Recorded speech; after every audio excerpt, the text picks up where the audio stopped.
Hello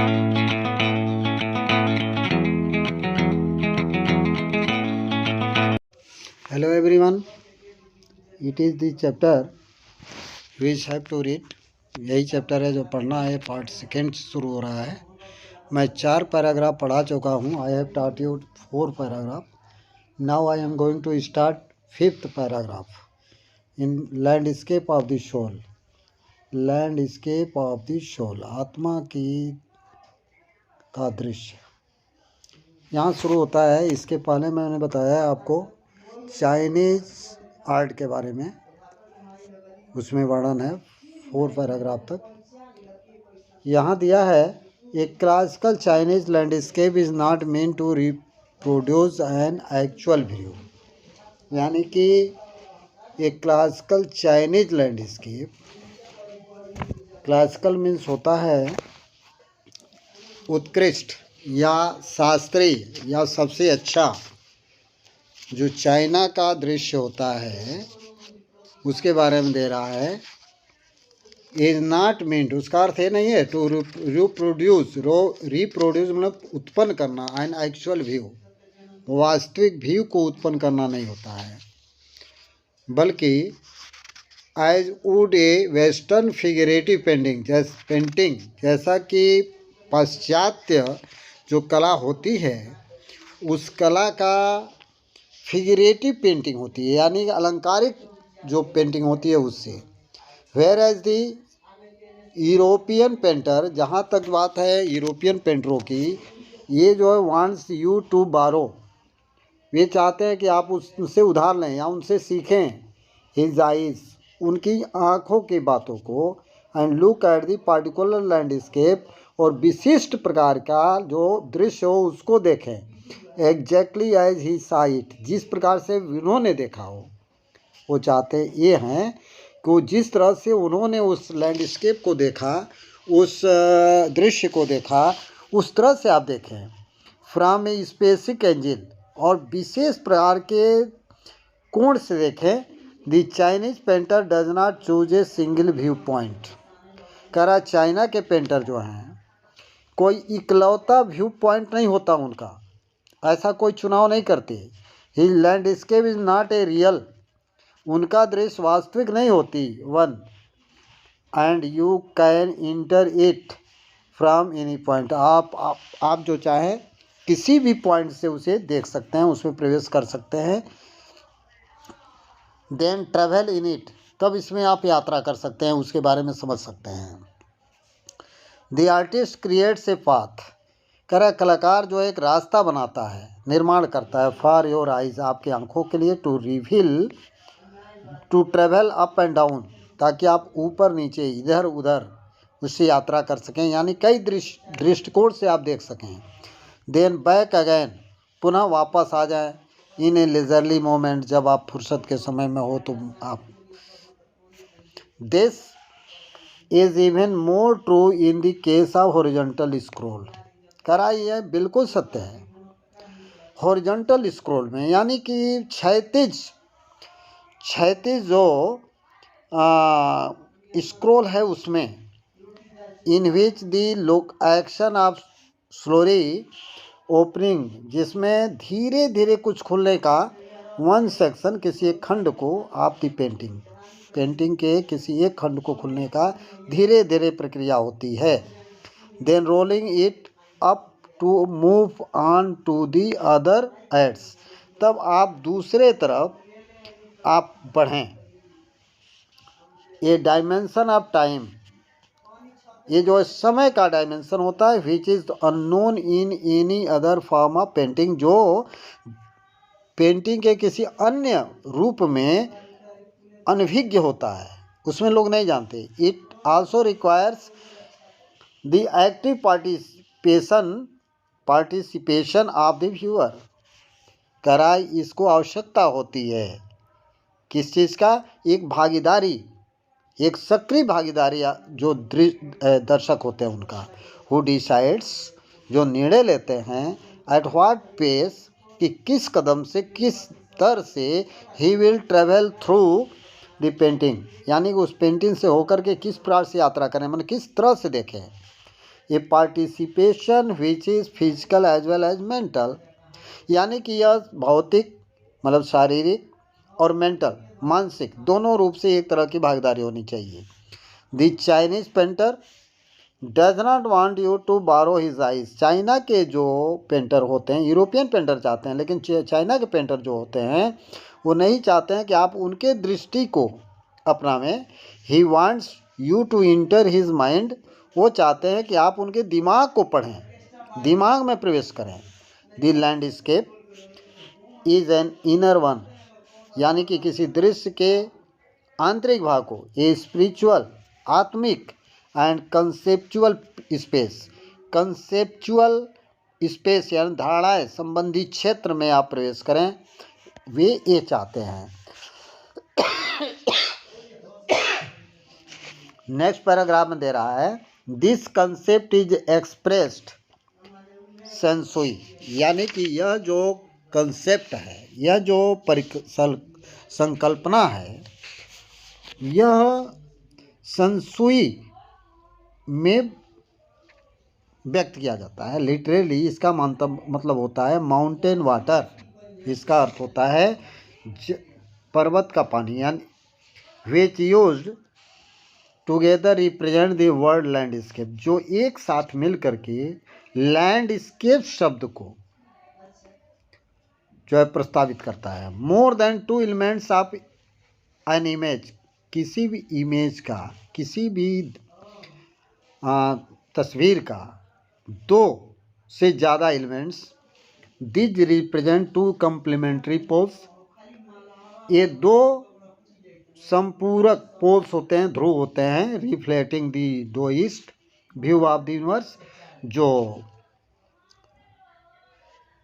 universe के ब्रह्मांड के डोइस्ट व्यू को, दृष्टि को ये रिफ्लेक्ट करते हैं, प्रतिबिंबित करते हैं। The mountain is young, mountain young मान लीजिए जो पर्वत है, रीचिंग वर्टिकली टुवर्ड्स हेवन, जो बिल्कुल लंबवत आकाश के तरफ बढ़ता है, स्टेबल अस्थाई होता है, वार्म गर्म एंड ड्राई इन द सन, धूप में यह सूखा होता है। व्हाइल द वाटर इन, जबकि पानी में जो भाग होता है उसको इन बोलते हैं, जो हॉरिजॉन्टल होता है, क्षैतिज होता है, and resting on the earth, वो पृथ्वी पर टिका होता है। जैसे पानी पृथ्वी पर ही हो सकता है, उसके लिए आधार चाहिए।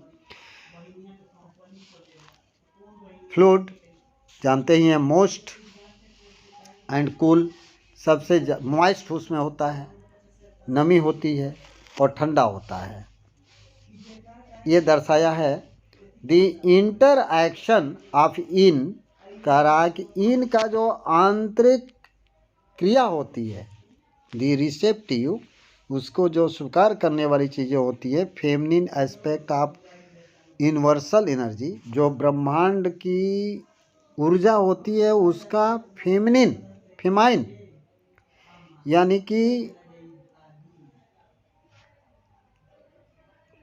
यानी कि फेमिनिन का मतलब होता है स्त्री वर्ग का जो विचार होता है, and it's counter part young, और इसी का एक पार्ट होता है जिसको बोलते हैं यंग, एक्टिव होता है, एंड मैस्कुलिन होता है, वो नर में होता है। इस ऑफ कोर्स वास्तव में ये फंडामेंटल नोशन, यह मौलिक विचार होता है आप डाओइज्म यानी कि डाओस जो विद्वान है उसके बाद का।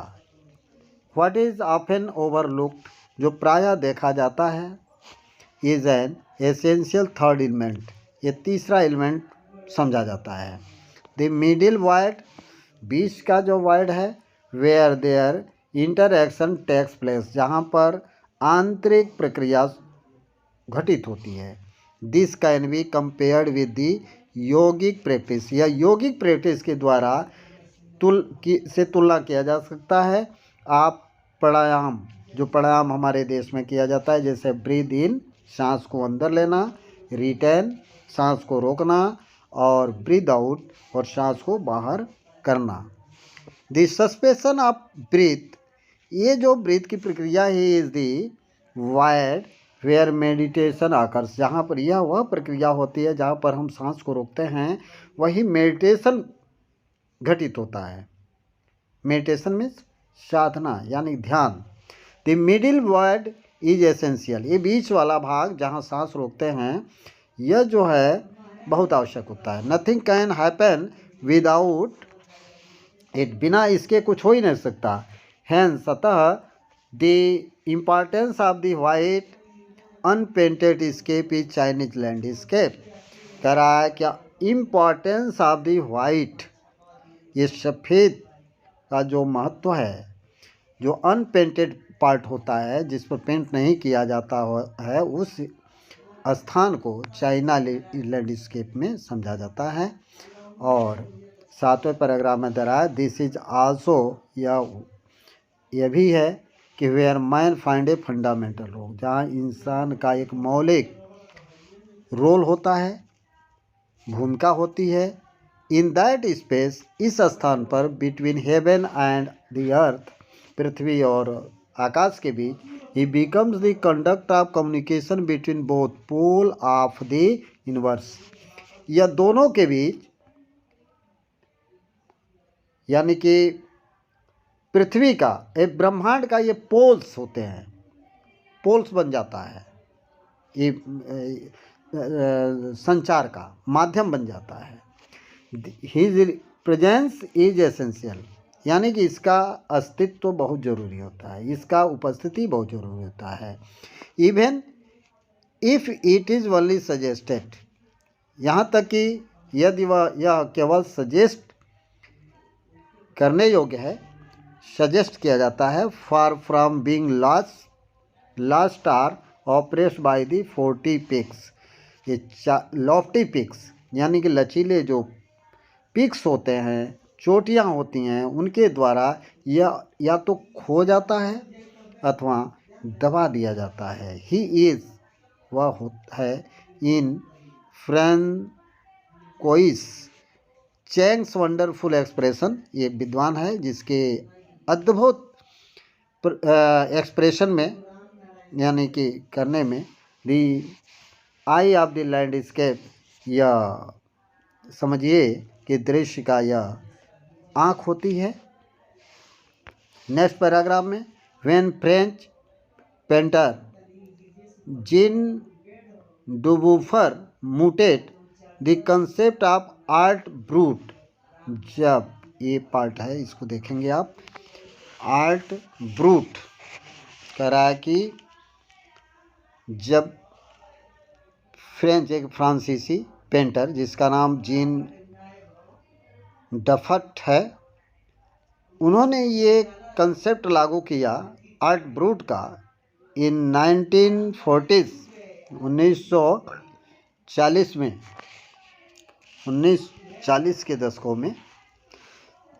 The art of the untrained visionary, जो अप्रशिक्षित जो कलाएं थीं, वाज ए माइनॉरिटी इन्फ्लुएंस, कह रहा है माइनॉरिटी इंटरेस्ट, इसमें बहुत कम लोगों ने इंटरेस्ट लिया। From its almost weld beginning, यानी कि एकदम से ढके हुए, बंधे हुए शुरुआत से, आउटसाइड आर्ट, इसको आउटसाइड आर्ट कहा गया, हैज़ ग्रेजुअली, धीरे धीरे, become the latest growing area, ये बाद में चल करके एक वो विकास करने वाला क्षेत्र बना। आप इंटरेस्ट का कंटेम्प्रोरी आर्ट, समकालीन कलाओं में इंटरनेशनली, अंतर्राष्ट्रीय तौर पर। This genre is described as art, ये जो चीज़ें हैं इसको कहा क्या है कि ये जो शैली है, जेन्योर मिथोसा शैली, ये जो शैली है इसको कला कहा जाता है, कला की तरह वर्णन किया जाता है। आप दोज, उन लोगों का हु हैव नो राइट, जिनका कोई अधिकार ना हो टू बी आर्टिस्ट, कलाकार होने का। एज दे हैव, जैसा कि वे have received no formal training, क्योंकि उन्होंने कोई ट्रेनिंग नहीं लिया है। एट सो टैलेंट, फिर भी वो कौशल प्रदर्शित करते हैं। एंड आर्टिस्टिक इंसाइट, और कलात्मक अंतर्दृष्टि प्रकट करते हैं। देयर वर्क्स आर ए, उनके जो काम होते हैं वे क्या होते हैं, तो स्टिमुलेटिंग कंट्रास्ट, ये स्टिमुलेटिंग कंट्रास्ट होते हैं, उत्तेजक होते हैं। Contrast to a lot of main stream of offering, ये मेन स्ट्रीम का जो असली धारा होती है उसका ये एक विपरीत होते हैं। अराउंड द टाइम, लेखक यहाँ लिखता है, ध्यान देंगे, around the time Dubuffet was producing his concept, उसी के दौरान एक जो विद्वान है या कलाकार है, प्रोपाउंडिंग हिज कंसेप्ट, अपने कंसेप्ट को वह प्रस्तुत कर रहा है। इन इंडिया, भारत में, an untutored genius was creating paradise. Untutored अर्थात जो पढ़ा लिखा ना हो, ऐसा व्यक्ति, ऐसा बुद्धिमान व्यक्ति वह पैराडाइज का क्रिएशन कर रहा है, यानी कि वो निर्माण कर रहा है, स्वर्ग का निर्माण कर रहा है। Years ago, little patch of जंगल, वर्षों पहले छोटा सा जंगल का एक हिस्सा, that he began clearing to make himself a garden, उसको साफ करना शुरू किया था अपना गार्डन, अपना बागीचा बनाने के लिए। स्कल्पचर शेल विथ स्टोन, पत्थरों से बनाने में।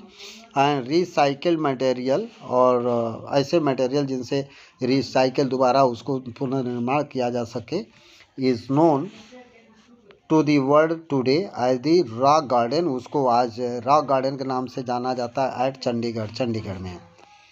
In its 80 year old creator director, इसका 80 साल का जो बनाने वाला डायरेक्टर है नेक चंद, उसका नाम नेक चंद है, is now held as India's biggest contributor, ये भारत का सबसे बड़ा योगदान देने वाला माना जाता है टू आउटर साइड आर्ट, बाहरी कला का।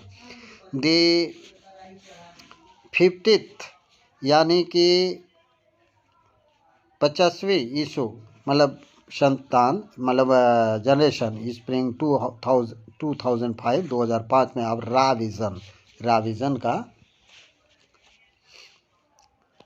As UK based, United Kingdom के बेस पर, मैगजीन पॉइनियर, मैगजीन का ये बहुत ही अच्छा उत्कृष्ट मैगजीन है। In outsider art publications, outsider का ये प्रकाशक है।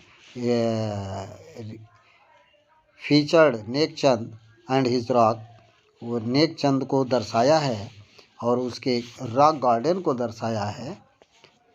क्या the notion of art brute, इसको आर्ट ब्रूट के सिद्धांत पर बताया। रा आर्ट या कच्ची कला का है। वाज ऑफ वर्क्स, ये जो काम का एक प्रकार कच्ची कला था। That were in their raw state, जो एकदम कच्चे स्थिति में था। As regards cultural and artistic influence, किसके क्षेत्र में, तो सांस्कृतिक और कलात्मक प्रभाव में। एनीथिंग एंड एवरीथिंग, कोई भी चीज़ और प्रत्येक चीज़। From a tin to a sink, tin से लेकर के और सिंक तक। To a broken down car could be material for a work of art, या टूटा हुआ जो कार है वो भी एक मटेरियल है, किस चीज़ का, वर्क ऑफ आर्ट, एक कला का काम है।